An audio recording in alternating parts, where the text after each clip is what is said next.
그러니까 오늘 제가 전하려고 하는 것은 제대로 전하기 위해서는 지능이 뭐 필요하고 그러진 않아요. 용기가 필요합니다. 그러니까 오늘 제가 전하려고 하는 그 내용은 용기 있는 형제님들만이 아멘할 수 있을 거예요. 예. 잠언서 3장 5절에서 7절에도 보면은 네 마음을 다하여 주를 신뢰하고 네 자신의 명철을 의지하지 말지어다. 네 모든 길에서 그분을 인정하라. 그리하면 그분께서 네 행로들을 지도하시리라. 네 눈에 지혜롭게 되지 말지어다. 주를 두려워하며 악에서 떠날지어다. 이것은 이제 오늘 말씀 들어야 할 대상들한테 적용을 할 수 있습니다. 그러니까 자매님들은 자신의 명철을 의지하지 말고 그분의 말씀에 인정을 하셔야 돼요. 예, 제 말에 인정하지 말라는 겁니다. 그리고 자신들의 눈에 지혜롭게 되지 말래요. 예, 주님의 말씀 안에서 살펴보는 것이니까 저를 탓하면 안 되십니다. 예. 그 어느 날 어떤 노인이 있었대요. 노인이 있었는데 평생 혼자만 살아온 거예요. 그래서 그 혼자만 살아오는 것을 보고 한번 물었다고 그래요.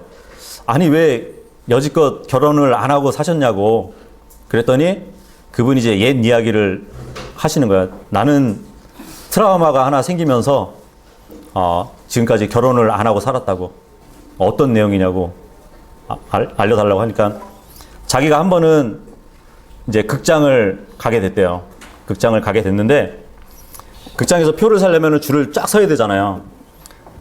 이렇게 줄 서다 보니까 앞에 있는 여자분이 드레스를 입고 있었나 봐요. 예. 이게 줄 서서 이렇게 있다 보니까 그 드레스를 밟게 된 거예요. 그랬더니 그 여자분이 뒤로 확 고개를 돌리더니 세상에서 정말 듣지도 못하는 그런 욕을 막 쏟아붓는 것이에요. 그 남자한테. 굉장히 이제 당황스러웠겠죠. 그러더니 그 여자가 눈은 딱 마주치고 나서 그렇게 얘기를 했답니다. 아이고, 죄송합니다. 저는 남편이 밟은 줄 알고요. 예. 뭐 그런 이야기가 있다고 합니다. 예. 그러니까 지금 시편 33편하고 잠언 3장 5절의 말씀처럼 주님의 말씀은 항상 옳습니다. 그래서 우리는 주님의 말씀을 신뢰해야 돼요. 하나님께서는 말씀을 하실 때 자신이 무슨 말을 하는지 알고 계시는 분이거든요. 그런데 하나님을 대적하는 사람들은 자신이 무슨 말을 하는지 모르면서 이야기를 하는 분들이 많이 있다는 것이에요. 여기 이제 자매님들이 계시지만 자매님들은 나름 남편에 대해서 이러쿵 저러쿵 주님께 할 말이 많을 겁니다. 예. 그러나 주님 자매님들의 명철을 의지하지 말고 하나님의 오르신 말씀을 들어야 된다는 것을 전제로 하고 말씀을 전하겠습니다. 오늘 오전에도 살펴봤는데 에베소서 5장 다시 보도록 하겠습니다. 오늘 오전에 봤던 본문이죠. 예. 한 목소리로 읽어보도록 하겠습니다. 시작. 아내들아 너희 남편에게 복종하기를 주께 하듯 하라. 예. 지금 이 본문 말씀 보면은 아내들아 남편에게 복종하기를 가능한 경우만 해라. 그렇게 말씀하지 않죠?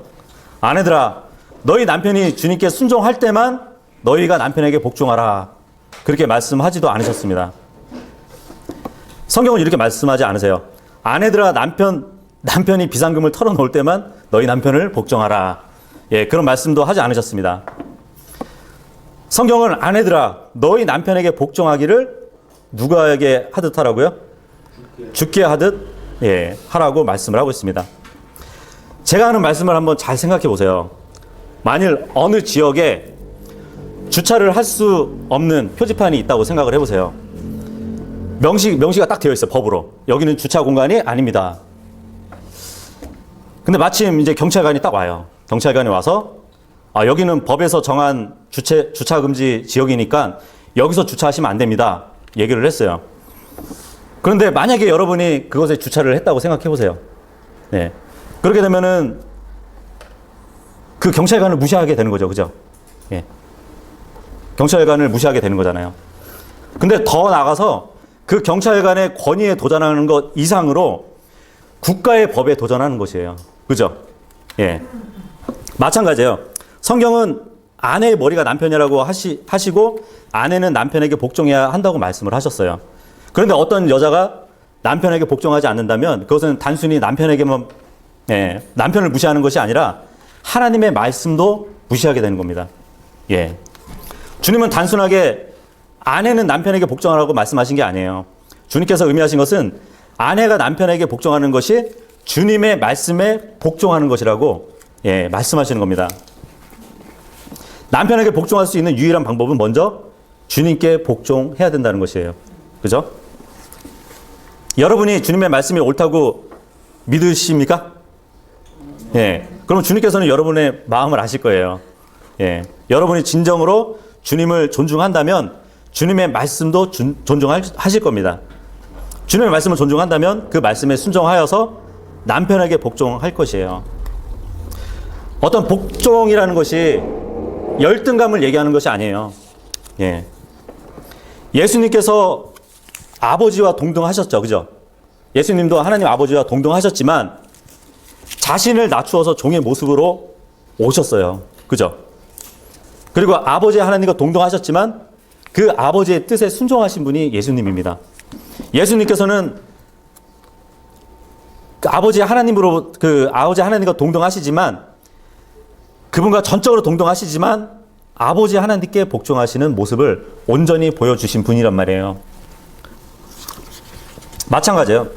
물론 남편과 아내도 동등한 관계입니다. 하지만 질서에 있어서는 머리가 있고 또 이제 따르는 그러한 질서가 이루어져야 되는 것이에요. 어떤 목표가 있어요. 어떤 목표가 있는데 서로 다른 역할을 해서 그 목표를 이루어야 되는 거거든요. 남자의 역할이 있고 여자의 역할이 있어요. 남편의 역할이 있고 아내의 역할이 있다면 한 가정에서 모든 사람이 남편의 역할을 할 수 없어요. 그죠? 아버지의 역할도 할 수 없습니다. 그러면 가정의 목적을 이룰 수가 없어요. 한 가정에서 모든 사람이 아내의 역할도 할 수 없습니다. 어머니의 역할을 할 수도 없고 가정의 아내의 역할도 할 수도 없습니다. 그렇게 되면은 가정의 목적을 이룰 수가 없어요. 그러므로 아내 같은 남편이나 남편 같은 아내는 가정을 향한 하나님의 축복을 깨버리는 겁니다. 오히려. 예. 한 건물을 누가 만든다고 생각해 보세요. 그 건물을 설계한 사람보다 그 건물을 짓는 사람이 더 열등할까요? 아니에요. 서로의 역할이 다른 것이에요. 한 사람이 모든 일을 할 수 없기 때문에 역할을 나누어서 하는 것이에요. 예. 건물을 세운다는 동일한 목적을 가지고 있지만 서로 자신의 일을 할 뿐이에요. 한 사람이 다른 사람보다 열등한 게 아니라는 것이에요.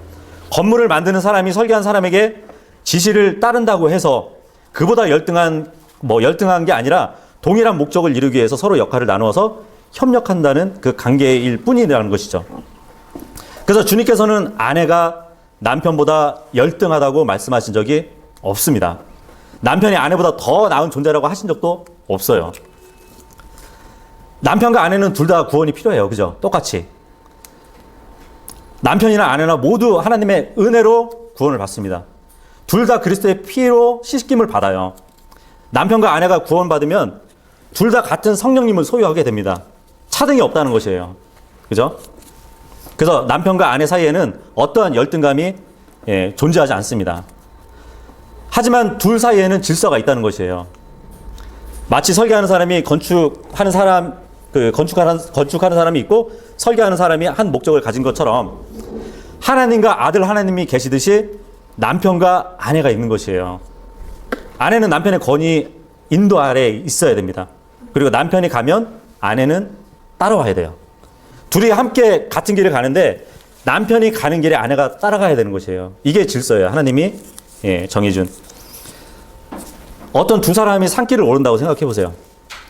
산길을 같이 오르는데 그 좁은 길에 둘 다 나란히 걸을 수는 없을 거예요. 그죠? 네. 분명히 한 사람은 앞에서 걸을 것이고 한 사람은 뒤에서 걸을 것이에요. 그렇다고 해서 그 뒤에 걷는 사람이 쟤는 항상 왜 앞에만 계속 걸어? 이렇게 불평을 가질 수도 있겠지만 사실 앞에서 걷는 사람도 그렇게 좋지는 않아요. 왜냐면 같이 산을 이렇게 오를 때 앞에 선 사람은 뭐 먼저 거미줄에 걸릴 수도 있어요. 그죠? 예. 그렇죠? 그러니까 장점만 있는 것이 아니에요. 단점도 있어요. 또 진흙에 빠질 수도 있어요. 앞에 걷는 사람이 먼저. 예. 그렇기 때문에 앞에서 걷는다고 해서 절대 그렇게 좋은 것만 있다는 것은 아닙니다. 하지만 뒤에서 따라가는 사람은 좀 안정을 얻을 수 있어요. 예. 앞 사람이 진흙탕에 빠지면 나는 안 빠지겠구나. 예. 앞 사람이 거미줄에 걸리면 뒷 사람은 안 걸리잖아요. 그죠? 그래서 뒤에서 걷는다고 해서 나쁜 일도 아니라는 것입니다.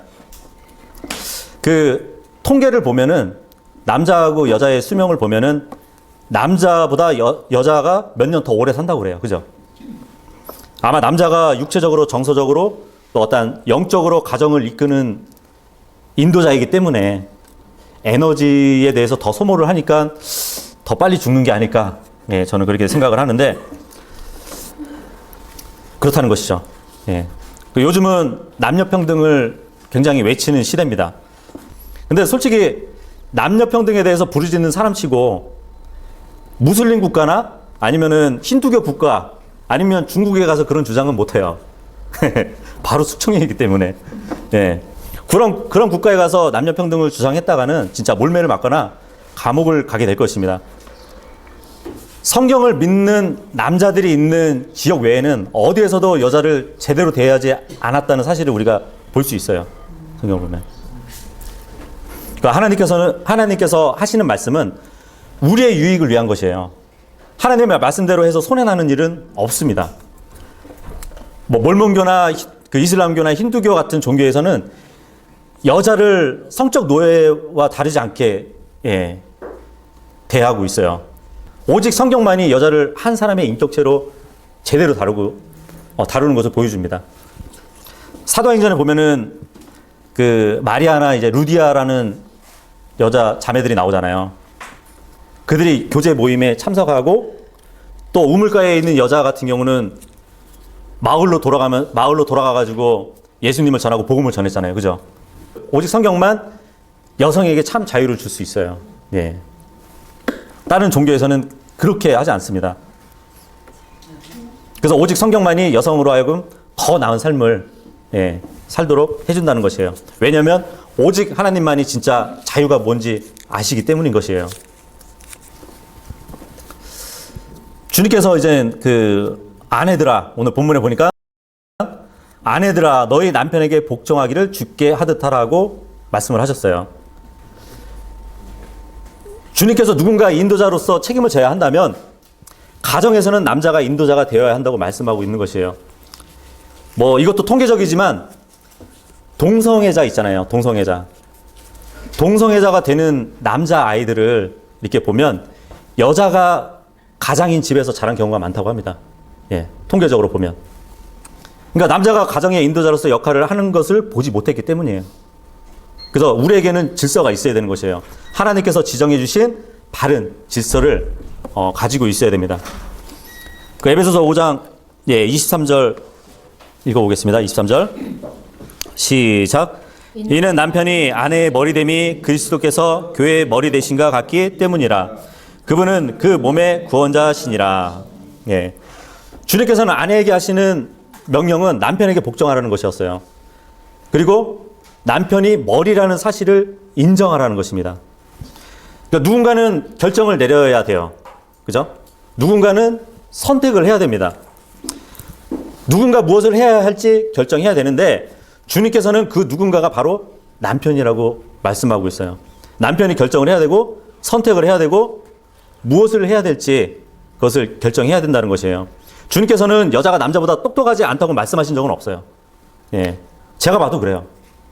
예, 남편보다 아내들이 똑똑한 분들이 많아요. 굉장히 많습니다. 남자보다 더 강한 여자들도 있어요. 예, 힘도 세고. 네. 하지만 하나님은 질서의 하나님이신 거예요. 아버지 하나님께서는 아들 하나님 위에 계시고 또 아들 하나님은 교회 위에 계시고 남편은 가정 위에 있게 하시고, 이것이 바로 하나님이 정하신 질서인 겁니다. 뭐 어느 자매님은 그러실 수도 있어요. 남편이 잘못할 때는 어떻게 하냐고. 네. 남편이 잘못할 때는 어떻게 하냐고 물어볼 수도 있을 것입니다. 그래서 남편이 잘못하는데 남편에게 복종할 수 있겠냐고 이렇게 핑계를 댄다는 것이에요. 하지만 그것은 핑계가 될 수가 없어요. 왜냐하면 남편뿐만 아니고 모든 사람이 잘못할 수도 있거든요. 잘못 행할 수가 있단 말이에요. 모든 사람이. 남편이 잘못할 때가 있는 것처럼 아내도 잘못할 때가 있습니다. 그죠? 남편이 완벽하지 않은 것처럼 아내도 완벽하지 않다는 것이에요. 그래서 남편이 완벽하지 않기 때문에 머리로 인정할 수 없다는 것은 이거는 변명이에요. 핑계에 불과하다는 것입니다. 오늘 본문 말씀처럼 성경이 아내들에게 남편에게 복종하라고 명령하셨으면 남편이 가정의 머리라고 말씀하셨다면 그대로 순종하면 돼요. 만일 남편에게 순종하지 않는다면 단순히 지금 내가 말하는 것이나 아니면 남편의 말을 거역한 것이 아니라 누굴 거역한 것이라고요? 누구의 말씀을? 하나님의 말씀을 거역한 것이에요. 남편에게 순종하지 않는 여자는 단순히 남편에게 순종하지 않는 게 아니라 하나님 말씀에 순종하지 않는다는 것입니다. 24절 다 같이 읽겠습니다. 시작. 그러므로 교회가 그리스도께 복종하듯 아내들도 모든 일에서 자기 남편에게 복종할지니라. 예. 교회가 그리스도께 복종하듯 아내들도 남편에게 복종해야 합니다. 교회는 복종한다는 게 무엇인지 본을 보여야 된다는 것이에요. 교회가. 근데 교회는 예수님의 신부잖아요. 그죠? 예수님의 아내란 말이에요. 그러면 이 교회 생활이 어떻게 되느냐에 따라서 이 교회의 본을 따라서 아내가 배울 수 있다는 것이죠. 그죠? 하지만 이 땅의 모든 교회들이 예수님의 아내라고 한다면 잘못 행하는 아내들이 많은 것 같아요. 그죠?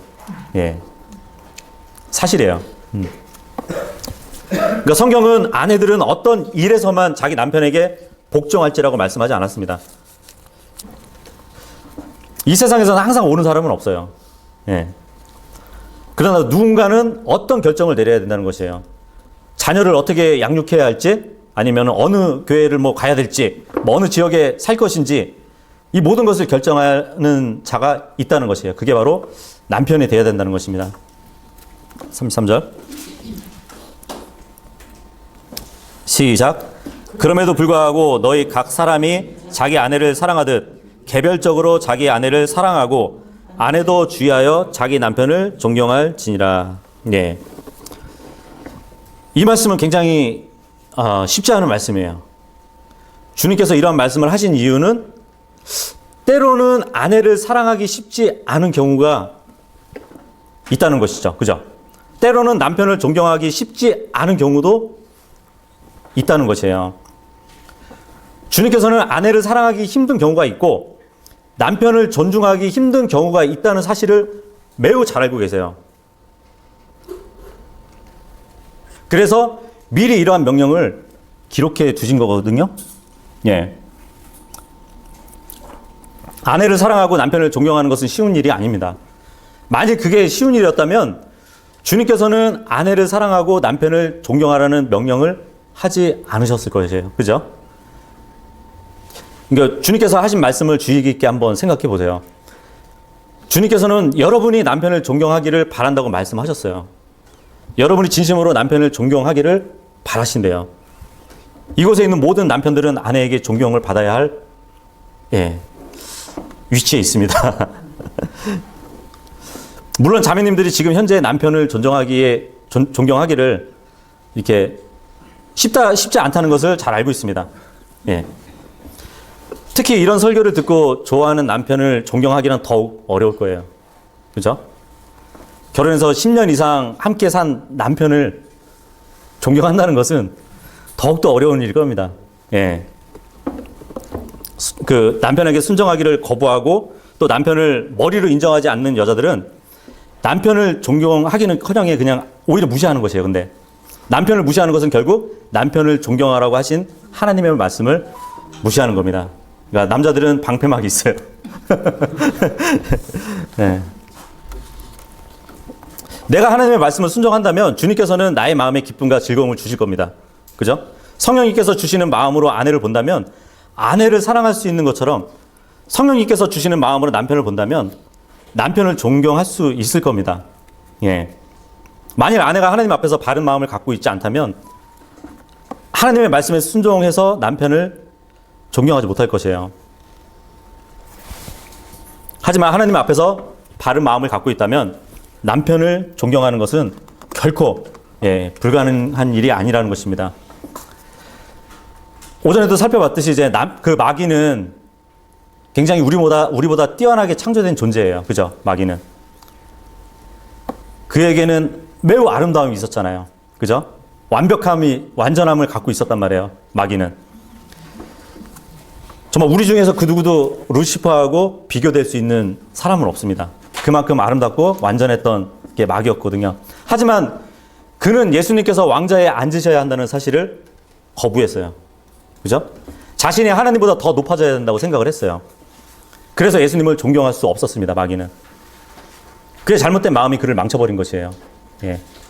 물론 남편보다 아내가 더 똑똑하고 뭐 힘도 세고 뭐 그런다 하지만 마음은 그러면 안 된다는 것이에요. 네. 그 하나님께서 자매님들에게 이제 여러 가지 영적 선물을 주셨습니다. 그 중에서 선물이 하나가 남편이에요. 어떤 점이 좋았는지 모르겠지만 남편을 선택했다는 것이에요. 그죠? 여러분이 남편의 장점을 보면은 즐거워할 수 있잖아요. 어떤 이유를 댄다 해도 남편을 머리로 인정하지 않고 존경하지 않는다는 게 핑계가 될 수밖에 없다는 것이에요. 그러니까 남편을 존경하지 않는 그런 마음은 하나님께서 주시는 게 아닙니다. 그럼 누가 주는 걸까요? 마귀가 주는 것이에요. 하나님께서 마귀를 머리로 삼으신 적이 한 번도 없어요. 마귀의 불만은 거기에 있었던 것이에요.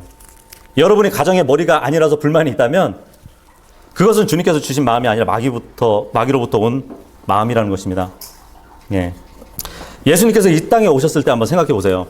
주님께서는 배방당하시고 모욕당하시고 침뱉음을 당하시고 매를 맞으시고 십자가에 못 박히셨어요. 하지만 주님께서는 단 한 번도 억울해한 적이 없으셨어요. 그죠? 예수님께서는 이 세상에 오셔서 완전히 낮은 곳으로 임하신 것이에요. 단 한 번도 아버지 하나님께 불평한 적이 없어요. 오히려 아버지 하나님께 영광을 돌렸습니다. 예. 그러니까 이 모든 것이 마음의 문제라는 것이에요. 하나님께서는 여러분이 잘못되게 하신 적이 한 번도 없습니다. 여러분이 하나님의 말씀을 따른다고 해서 손해 나는 것도 아니에요. 여러분이 주님의 말씀에 순종해서 남편을 존중한다고 해서 여러분에게 손해가 나는 것이 결코 아니라는 것이에요. 그렇게 한다고 해서 여러분의 인생에 해가 된다는 것은 절대 아닙니다. 오히려 여러분이 하나님의 말씀에 순종하지 않고 남편을 존경하지 않으면 그것으로 인해서 그리스도의 심판석에서 오히려 손해를 당할 거예요. 예. 골로새서 3장 한번 보겠습니다. 골로새서 3장 18절. 같이 읽겠습니다. 시작. 아내들아 너희 남편에게 복종하라. 그것이 주 안에서 합당하니라. 예. 합당하다고 합니다. 여기서 합당하다 할 때 영어로 이제 fit이라는 게 기록되어 있어요. fit. 그 애들 장난감 보면은 그 무슨 이렇게 둥근 기둥이 있고 네모난 기둥도 있고 세모 기둥도 있고 혹시 그런 장난감 아세요? 그게 이제 그 원판 이렇게 바닥에 있는 그 모양하고 맞춰가지고 딱 세워야 되잖아요. 그죠? 네? 네, 뭐, 네. 내고도 그런 게 있겠죠? 네모난 기둥을 세모에다가 끼려고 하면 안 들어가잖아요. 그죠? 예.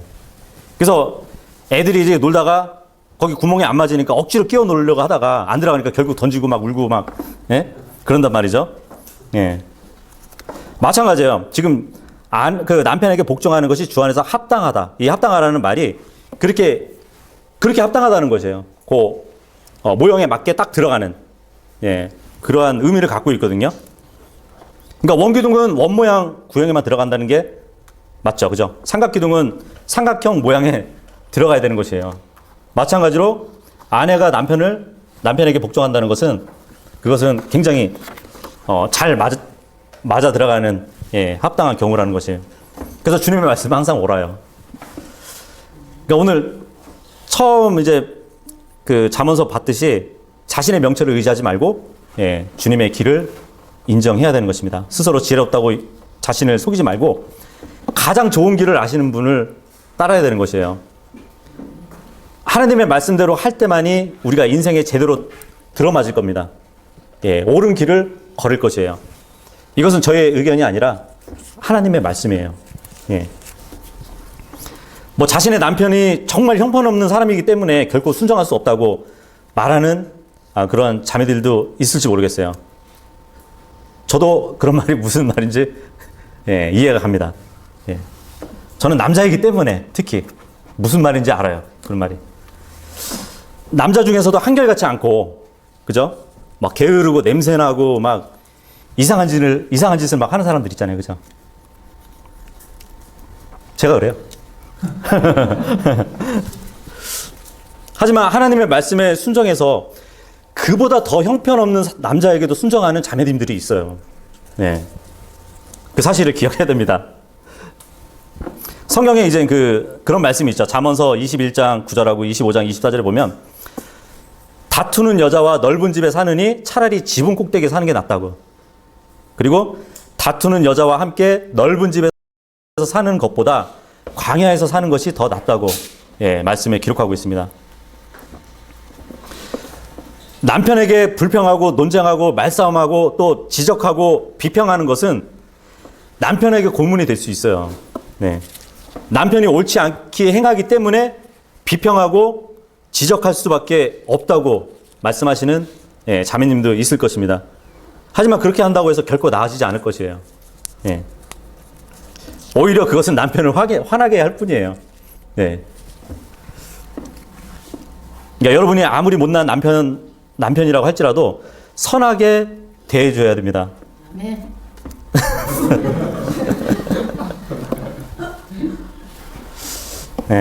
생각해 보세요.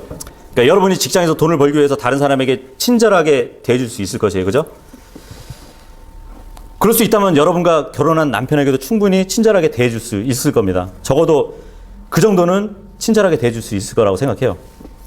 마트에서 처음 보는 사람에게 친절하게 대해주잖아요. 그죠? 그 정도로 집에 와서도 친절하게 대해줄 수 있다고 생각합니다. 남의 남편에게도 친절하게 상냥하게 말을 할 수 있다면 자기 남편에게도 친절하고 상냥하게 말할 수 있을 겁니다. 여러분이 원한다면 그렇게 할 수 있어요. 여러분이 그렇게 하지 않는 이유는 할 수 없어서가 아니라 원하지 않기 때문이에요. 어쨌든 하나님께서는 어떻게 남편에게 복종해야 되는지 본을 보여주셨습니다. 우리가 성경에 보면 이제 사라에 대해서 나오잖아요. 그죠? 사라. 아브라함이 사라를 어떻게 되는지 아세요?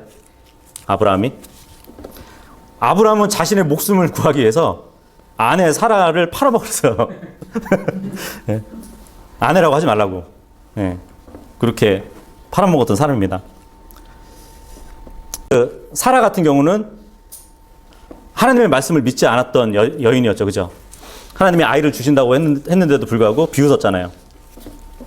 그래서 아브라함을 하갈에게 주면서, 여종 하갈에게 주면서 동침하도록 그렇게 만든 것도 사라거든요. 그런데 이 사라는 나중에 하나님의 말씀을 믿었어요. 자신의 길을 버리고 하나님의 길을 택했던 것이에요. 그래서 정말 자신을 팔아먹었던 그 남편이지만 주인으로 섬겼다고 그렇게 말씀하고 있거든요. 그래서 성경에서 이 사라를 보면은 아내들이 아마 이렇게 본을 받을 수 있지 않을까, 그런 생각도 하게 됩니다. 창세기 3장 16절 읽어볼게요. 시작. 여자에게 이르시되 내가 네 고통과 수태를 크게 늘리리니 네가 고통 중에 자식을 낳을 것이요 또 너의 열망이 네 남편에게 이겼고 그가 너를 다스릴 것이니라 하시고. 아마 아이를 출산했을 때 즐거웠다고 하는 여자분들은 아마 없을 겁니다. 그죠? 출산 후에 즐거움이 있었겠지만 출산 중에는 즐거웠다고 이렇게 말할 수 있는 분은 없을 것이. 근데 여기 보면은 하나님께서는 자매님들의 열망이 누구한테 있다고 그러죠? 남편에게 있다고 말씀합니다. 그러니까 여러분의 기쁨과 만족과 성취와 어떠한 소유는 모두 남편에게 있다고 말씀을 하고 있어요. 이분은 남편의 말을 듣는 대신에 마귀의 말을 들음으로 인해서 죄를 지었습니다. 그죠? 이분은 남편이 아닌 다른 남자의 인도를 따라간 거예요. 마귀를 따라간 거예요. 그래서 타락하고 만 것이에요. 그래서 주님께서는 여자에게 그녀가 따라야 할 대상은 다른 누구도 아닌 바로 남편이라고 말씀하고 있는 것이에요. 여자는 남편을 따라가야 안전을 보장받을 수 있고 죄에 빠지지 않는다는 사실을 말씀해 주고 있습니다. 하나님께서는 이불을 책망하시고 그녀에게 벌을 주셨어요. 그러나 주님께서는 여자를 미워해서 책망하신 게 아니에요. 주님께서는 그 이브가 마귀에게 유혹에 빠져가지고 그의 죄에 동참하지 않기 위해 동참하지 않게 하시기 위해서 책망하신 겁니다. 주님께서는 여자에게 마귀가 주는 열매에 열망을 두지 말고 남편에게 열망을 두라고 말씀하셨어요. 선악을 알게 하는 그 나무에 열망을 두지 말고 남편에게 열망을 두라고 말씀하셨다는 것입니다. 다른 곳에 기쁨과 만족이 있는 것이 아니라 남편에게 있기 때문이에요. 하나님의 말씀은 옳아요. 온 마음으로 주님을 신뢰해야 됩니다. 그래서 오늘 오후도 이제 이렇게 쭉 살펴봤는데 뭐 정리하자면 아내에게는 주시는 하나님의 명령, 그러니까 남편에게 순종하라는 것과 남편을 가정의 머리로 인정하라는 것과 또 모든 일에서 남편에게 복종하라는 것과 남편을 존경하라는 것과 남편에게 순종하는 것이 합당하다는 것과 또 열망을 남편에게 두라는 것과 남편을 존중하라는 것 그리고 남편의 권리를 인정해 달라는 것입니다. 이것도 전혀 복잡한 게 아니에요. 단지 하나님께서 하신 말씀만 믿으면 됩니다. 주님께서 말씀하신 것을 믿으세요. 그러니까 이곳에 계신 모든 분들이 하나님의 능력으로 훌륭한 남편과 또 아내가 되시기를 바라겠습니다. 네.